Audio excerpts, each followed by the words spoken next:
It's been 2 years since the completed construction of Falkland College.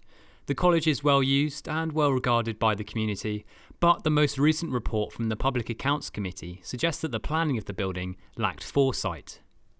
The report by the PAC states that initial plans for Falkland College were to replace the training centre's existing workshop, but as time progressed, the project expanded to cover a new library, as well as the college itself, replacing the existing training centre. And at the end of construction, with over £2 million spent, the workshop has still not been replaced.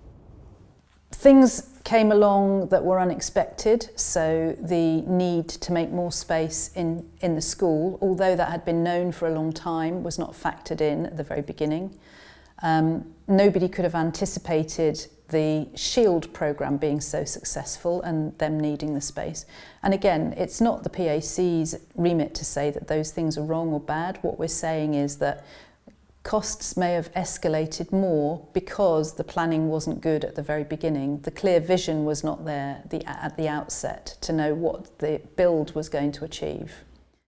Other concerns it noted in its report was that the college did not consider a realistic time frame for completion, the possibility of resource constraints, and the whole life cost of the building. We've regularly in our reports mentioned that actually future-proofing is really important. Whole life costs are really important.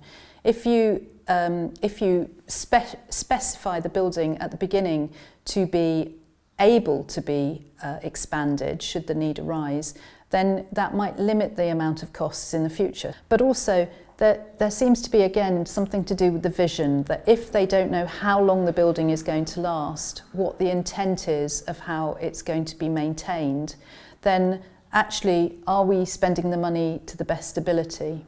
I always had a very clear vision as to what we needed, and right from the word go was we needed to have something where we could run exams and classes and workshops all at the same time. And that's what we've now got, although the workshop we're still waiting for. You always assume that you're going to have to work with what you've got. So we always started off just looking at a workshop refurbishment. But there was no point at all in doing just a workshop refurbishment if that wasn't going to allow us to progress with the college as it was. This is the argument of the Education Department, that they knew what they wanted from the outset, but believed that upgrading the training centre was the only option. But the Public Works Department claim this caused them to increase the building's size and construction time.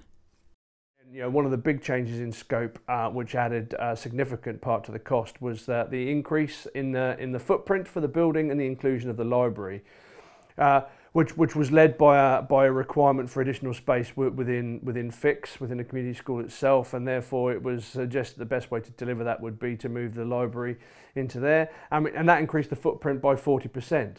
That wasn't in the initial project scope of work, if you like. That's not what we were looking at. We were looking at the provision of the training centre on its own right, and that changed significantly with the addition of the library for sure.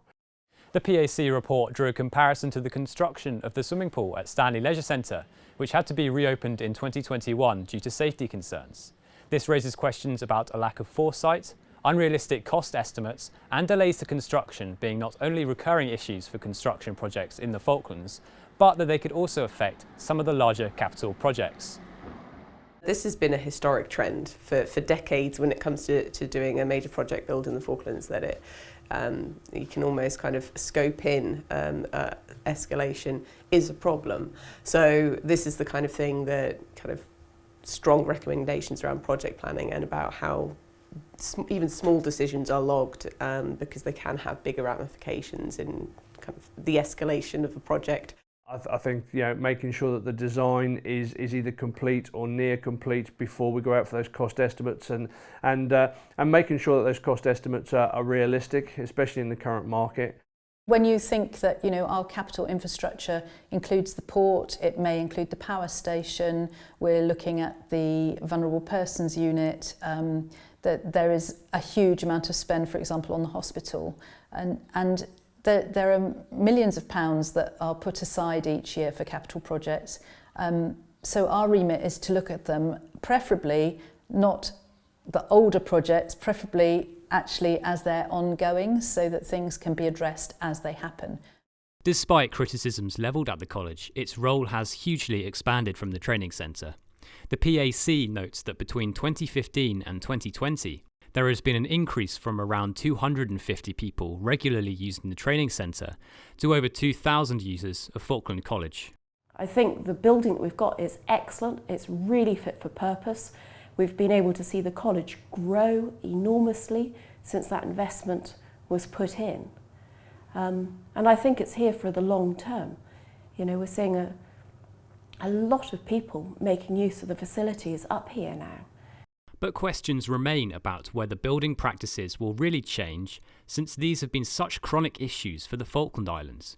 What is for certain is that mistakes will need to be learnt from, and the PAC will need to continue to play an active role.